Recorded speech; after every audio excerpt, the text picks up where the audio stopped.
L'actualité à l'instant, c'est sur Dakar Instant. asalaamaaleykum ñu ngi leen di nuyu bu baax di leen ziar waaye di leen jaajëfal ci li nga xamante ne bi mooy seen bàyyi xel bi ngeen di bàyyi xel saa su nekk seen chaîne bi di Dakar Instant waaye tey ji nga xamante ne bi mooy le 16 janvier kenn du ko tudd te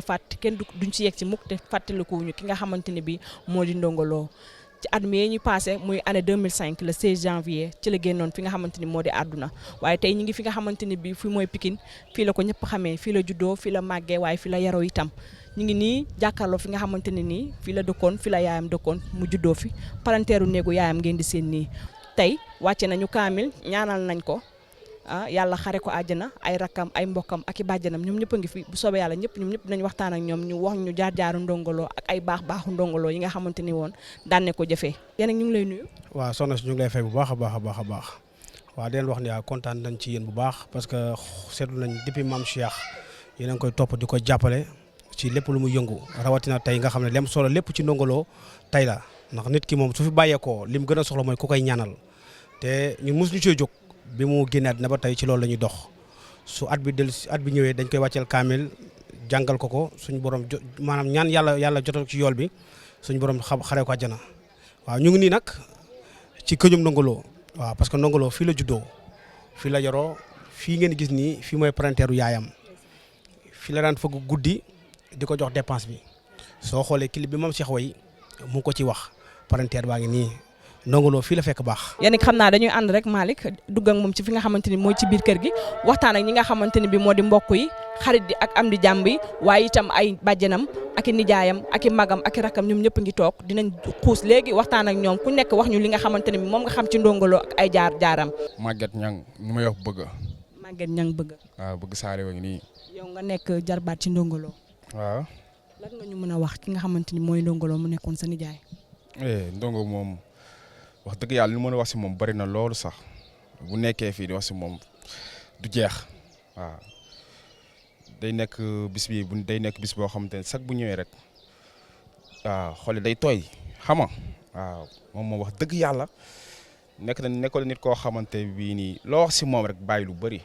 wax dëgg yàlla di ko ñaanal yàlla fa mu nekk foofu gënal ko fii ñaka fa fekk ak ñu fa fekk ñëpp suñu borom jégal leen kaamil bi ñu wàccee fii suba ak lépp suñu borom jotale ko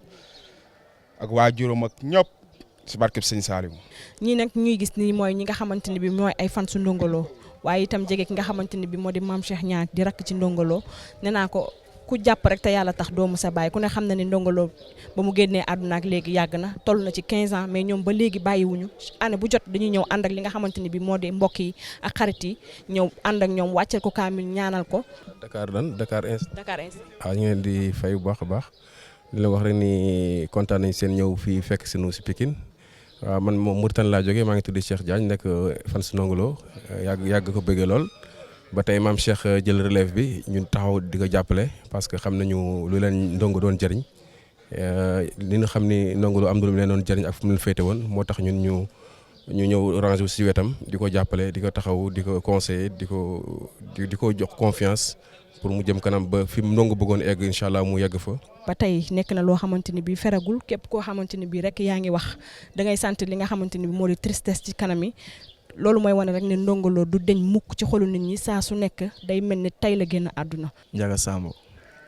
lan moo nekkoon sa teewaay tey ci bisu Ndongo Lo bi. waaw nekk nit koo xam ne dama yàgg bëggee Ndongo Lo yàlla def na nag mosuma koo gis waaw mais mu doon koo xam ne daal su ma koy déglu waaw wala su ma déggee sax ñuy wax si moom sama xol day fees trop sax waaw mënuma wax si moom sax soxna si. mun wax si moom lu bëri wax dëgg yàlla xaw ma ko nag mosuma koo gis mais dama koy déglu di ko bëggee di ko ñaanal nag chaque instant waaw yàlla yokk yërmandeem waaw taabal ko si àjjana yi gën a kawe tamit. maa ngi tudd Dogo Mboup. Dogo lan moo nekkoon tey sa teewaay ku ne xam na ne tey jii ren jii la Ndongo Lo am fukki at ak juróom ci suuf tey ñu ñëwoon fekk la ci ñaan gi nga xamante ne at bu nekk ay mbokkam ak i fansam ak i xaritam dañ koy def. waaw xanaa li nekkoon tey sama teewaay si Ndongo Lo mooy nit koo xamante ne ni ñi ngi koy jooytu noppeeguñu ndax dafa nekk koo xam ne man damaa dund ak moom personnel maas ak moom ci koñ bi di fowandoo ak moom di defandoo moom lépp ci wàllu xale ba nekk ci mag moom jaar fu bari mu nekkoon koo xam ne ku bëri yërmaale woon ku bëggoon yaayam la ku bëggoon njaboot la ku yërëmoon ay magam yërëm ay rakam ku bëggoon dimbali famem la waaw xanaa di ñaan saa borom fu mu nekk gënal ko fii mu nekk koo xamante ni nag su fi nekkoon ba heure bii maanaam dina gis koo xamante ni dina soutenir waa famem waaye nag yàlla soxlaa ñëpp a ñàkk waaw di wax rek moom royukaay la ñu ngi koy ñaanal léegi def mais tamit dana ko def royukaay chaque année ñu ñëw ñaanal ko depuis 2004 ba léegi mu am 15 ans ci biir suuf mais nag dañ ko war a roy comme moom mu doon def di teral yaayam di teral papaam di dimbali ay rakam loolu moom macha allah royukaay la ci quoi waaw. waaw man Abdou Thiam laa tudd waaw doon fan su Ndongo Lo waaw doon xaritu maam Cheikh tamit waaw mais avant may xam maam Cheikh ndeysaan mën naa ni Ndongo Lo damaa yar ci ay woyam ak ay jëfam ak ay waxam waaw loolu moo tax dama juddu xàmmee rek bëgg ko di ko déglu ba yàlla dogal ma xamanteek rakam bu mbokkal ndey ak baay waaw depuis bañ xamante ba léegi nag li may gis li ma doon gis ci Ndongo Lo rek moom laay gis ci moom waaw moo waral lu mu woote rek bu dee taw dinaa dem bu dee guddi naa dem bu naajee naa dem waaw. man woy moo nekkoon woy bi la gënoon a marqué ci ay woyu Ndongo Lo. waaw mooy woy bi mu woyee yaayam waaw woy boobu moom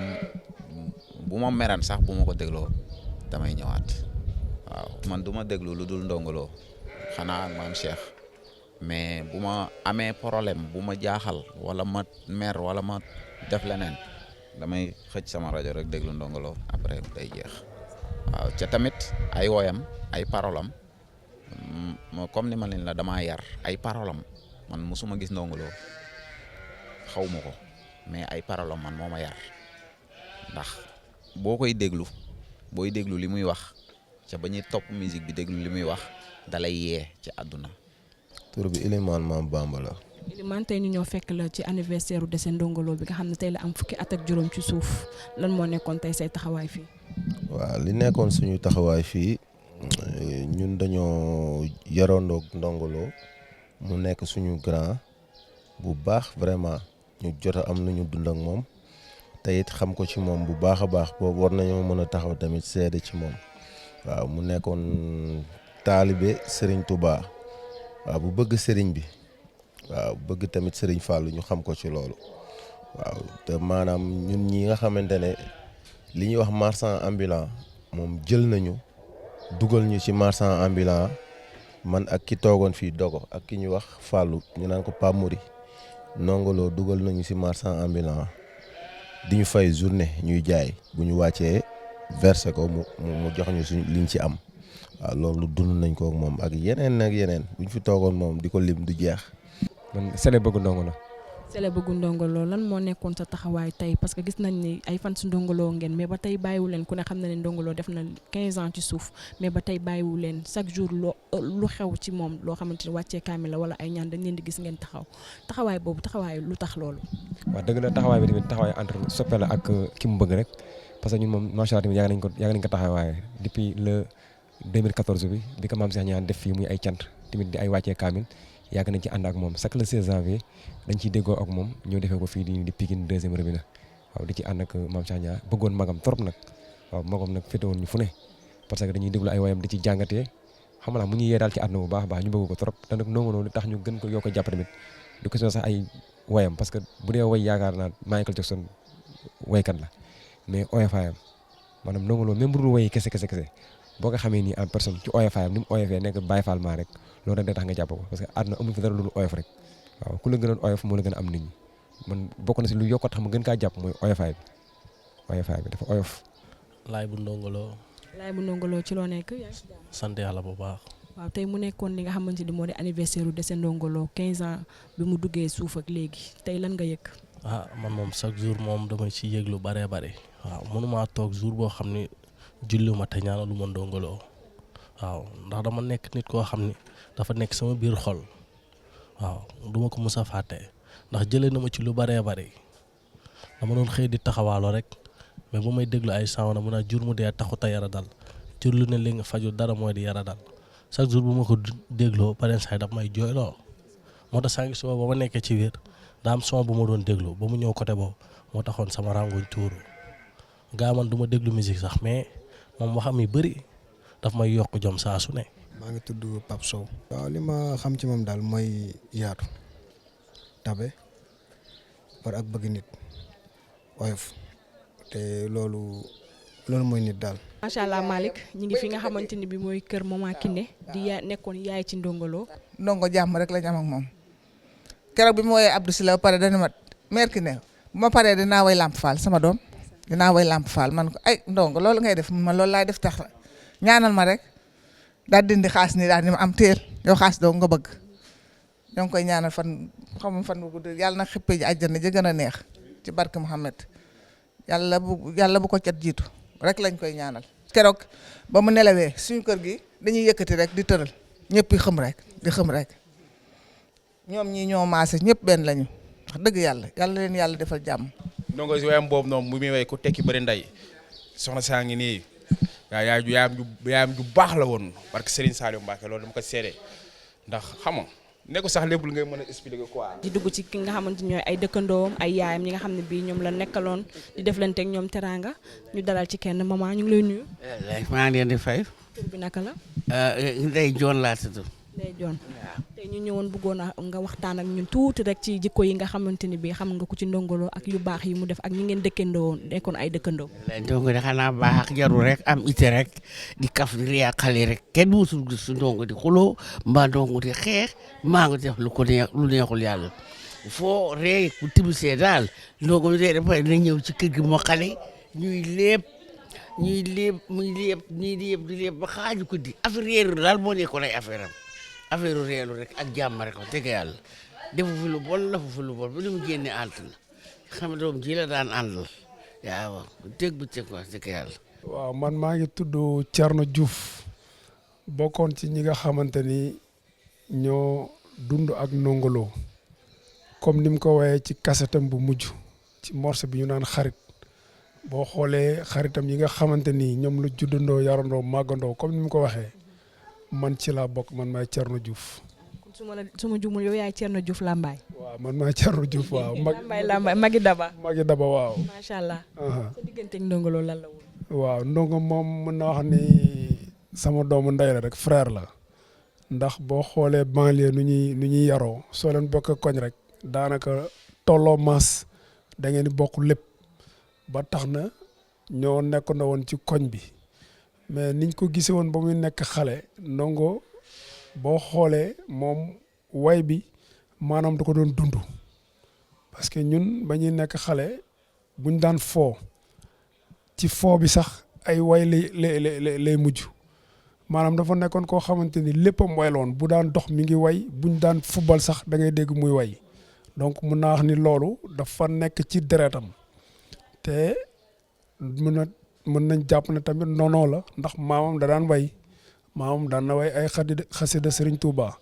donc Ndongo bu demee bay way loolu ñun ñi dëkk ak moom ñun ñi ko xam loolu nekkul lu ñuy bett waaw loolu daal vraiment mën nañ ko seede que ni way bi ci deretam la nekk moo taxoon ngeen gis facilité bi mu amoon ci way Ndongo pratiquement jaruloon muy répété musiciens yi nañu tëgg musique rek moom bu ñëwee dina xam lu mu ciy teg fu mu taxaw am na inspiration bu mu génne loolu da ko suuxat bu muy nekk xale màggal ak moom moo taxoon daanaka jafe ko woon trop. xam nga Ndongo daanaka suma frère la woon boo xoolee suñu kër gi fii la daan yendu fii la daan defee léppam ndax boo dëgg gisee suñu koñ bi ñu ngi ko tuddee koñu cere ndax suñu maam yi dañ doon jaay cere boo xoolee quartier bi yëpp ñoom fii lañ daan jëndee cere te daanaka ñun guddi gi yu njëkkee reer bi yëpp cere la daan nekk. ba tax na moom dafa abonné woon fii na moom du reeree leneen lu dul cere donc loolu fii la daan reeree ak ñun lépp lu ñu daan def bu ñu daan fooy man dama daan football bi ñu demee ba xaw a dëgër tuuti ma dugg ci nawetaani boobu moom tamit mi ngi doon jàng métier ndax moom amul chance tamit jàng école papa ji da ko dugaloon daara alxuraan comme ñun ba ñu nekk xale rek am na daara yi daan nekk ci koñ yi ci daara yooyu la jaar daara quartier yi. après mu jàng menuisier métallique ci benn frère am buñ naan Pape Niang atelier bi sax seen buntu kër la nekkoon donc foofu la jàngee menuisier métallique léegi ñun bu ñu jàngee école bâche moom bu liggéey bâche comme ñoo nekkoon ay maas ñoo bokk ci koñ bi ñoo daan ànd ñoo daan bokk di football yenn jours yi ñuy jàngul wala moom liggéeyul ay dimanche ak yooyu ñoo daan ànd dem géej dem football yi dem ginnaaw raay lépp ñoo ko daan defandoo ba tax na daal man tamit dafa nekkoon ko xam ne dafa tafoon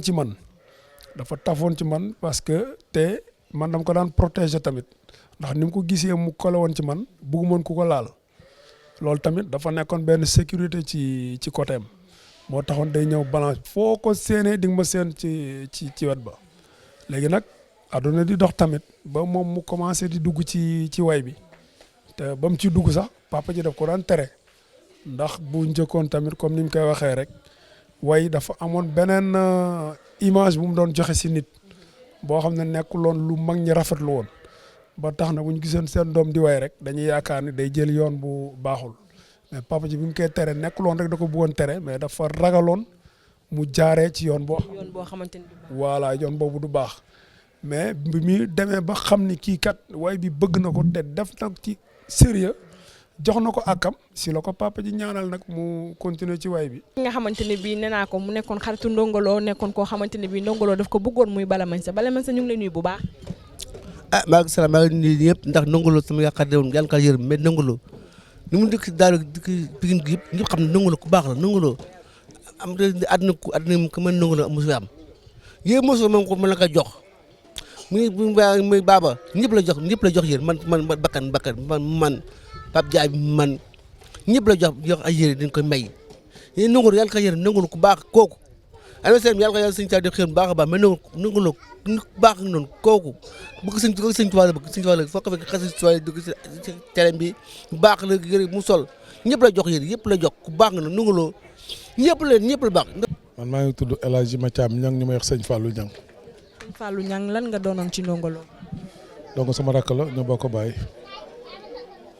keroog bi nga xamante ne bii xëy ngeen keroog ñu tàggale ki nga xamante ni moo di Ndongo Lo lan ngeen ko dundee. waaw loolu ku am ku gaañu ku fàddu li ngay yëg rek moom la ñun ñëpp yëg muy ku fi nekk xale teel a réer liñ ciy yëg rek li ci nit ñëpp yëg ñun ñoo ko bokk ak Sénégal ndax Ndongo dafa demoon ba mujj bi Ndongo Sénégal gi yëpp la moo tax it li ñuy yëg rek la ñëpp yëg ba léegi sax koo romb rek su ne sax kii mooy diw Ndongo Lo rek da ngay gis lu muy yëg moom ci boppam loolu la ñuy yëg ndax ku am ku nekk sa kër ba caaku nga yóbbu ko ba ngay wàññi ko indi woo dara da nga am benn manquement bu wër kooku c'est naturel. macha allah Ndongo ban nit la woon ban façon nit la woon ban nan la doon nekkee ak ñi nga xamante ne bii mooy ay famille. waaw mais xam nga Ndongo moom dafa baax ndax nit ki bu ne kat moo baax ñu ni ay mbokkam ñoo ko wax dafa baaxoon nit ku baax la woon nit ku xamoon lan may partage. ndax ñun suñu baay El Hadji Mbaye Niang daf ñu yar ci taalibe man mii di wax ak yéen man Cheikh Abdou Karim Samba Diarra Mbaye ak Cheikh Sadio ñooy suma maam moom soxna Meretu Fall mi ko meññ sëñ Aliou Fall mi ko meññ sëñ Aliou Fall moomee ci ñi njëkk a woy ci xasida sëñ Touba yi jële ko ci wanagu sëñ Massamba mi sëñ Touba joon xasida yi kon sëñ Aliou Fall moomee it moom moo wulli defar bu baax ku ñuy wax sëñ Ablaye Niang muy sunu baay di sunu rakku baay fi mu nekk nii sax mooy xalifa kër gi mooy xalifa waa kër Mayel Thiaré muy nit ku baax wax dëgg yàlla bokk fu baax bëri na yoo xam ne sax ay témoignages yu may dégg ci ay rajo ak télévision dafa dul boo dëppoo ak li nga xam ne moom ñun loolu la dund ak moom. média moo mel noonu nag parce que nit ki pour jaay ay journaux mën na indi du sensationnel mais sunu baay taalibe la ñëpp ko xam Touba. la preuve fii ci koñ bii la Ndongo juddoo mook maam Cheikh yëpp mais danoo mujj bàyyi lépp jaay kër gi yëpp dem Touba dëkk fa wut fa këram doom yëpp ku ne mu wutal la kër ku benn noonu wax dëgg yàlla li mu bëgg mooy ak taalibe réeroo nag dana am ci koo xam ni dafay dugg ci wàllu zaahir fekk waajuram ak waa këram yëpp nekk ci baatin loolu day wër day xaw a am toujours télescopage mais mujj na góor gi ñaanal ko mais yàlla li ci metti rek mooy gàtt fan gi rek moo ci nekk waaye amul benn inconvénient moo tax toujours booy xool au niveau des masses médias et des télévisions doo ci gis benn parent bu proche bu ciy def témoignage je me permets de le faire ndax waajur wi tàggat nañu ba ñu xam ne ñuy waxee ñuy defee boo gisee Ndongo ni mu baaxee woon ak ni mu bëggee woon yaayam ak ni mu bëggee waa këram xam ne yar bu baax moo tax mu am loolu mais bu du woon loolu day nekk dans la débauche te loolu du sunu waa kër menuñu noonu nit ki nag mënul wax ci boppam mais koñ bi boo gisee boobu ba léegi bi ndongo gaañoo léegi war a mat ay at ba léegi saa yu ñu ko wootee ñëpp a génn nga xam ne yiw ak yar ak teggin ak teraanga rek la seq ak ñëpp waaw loolu lañ ci mën a wax. Maaye Mbuub. Maaye Mbuub tey lan nga woon ci Ndongo Lo. Ndongo sama rakk la. lan nga ñu mën a wax ci moom ci Ndongo. Ndongo day nit ku baaxoon la xale bu yaru woon la xale bu dal la ku bëggoon njaboot ku bëgg ndeyam ku nangoon nag am liggéeyi pour teral ndeyam ak i rakkam ak doomu baayam yi ak ñun ñi ñëpp Ndongo lu mu daw suba ba ngoon rek ndeyam la ko jox si ndax daf doon doomu yaay nekkoon nag nit ku baax baayam tamit nekkoon nit ku baax ñu bari dan naan Ndongo dafa judd Ndongo dujul ci pauvreté de dafa judd fekk baayam terrasse di jaay wurus di ànd ak Ndongo Lo turandoo mu judd ci askanu baax di askanu ngéwal yaru ci baayam nag da doon taalibe bi Sëñ Bamba moom di Baay Faal bëggul woon musique loolu rek a taxawoon ñu xawoon a juyoo ndeyam tamit doon nit ku baax Maretu Faal nangoo sëy nangoo muñ yàlla defal ko njaboot mu doon nit koo xam ni dafa yiroon ñëpp bëgg ñëpp Ndongo dawam yëpp bëgg lu mu jox ndeyam la ak lu mu jox ay rakkam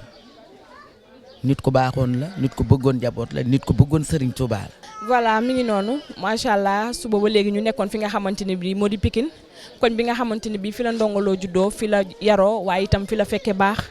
mu ñëw ànd ak ñi nga xamante ni bii mooy ay mbokkam ay bàjjanam ay magam ay tantam waaye itam ay am di jàmmam ay dëkkandoom waaye itam ay fansam ñi nga xamante ni bii ca ba muy dund la ñu nekkoon ak ñoom ba tey bàyyiwuñu tey nag ñu ñëw ànd ak ki nga xamante ni moo di Mame Cheikh mu di ko def chaque année di ànd ak ay mbokkam wàcceel ki nga xamante ni moo di Ndongo Lo wàcceel ko kaamil ñaanal ko yàlla jéggal ko ay bàkkaaram yàlla yóbbu ko ci àjjana fii das yi di ko ñaanal yàlla defal ko jàmm fa mu nekk yàlla na rëccu li nga xamante ni bi moom la doon def fii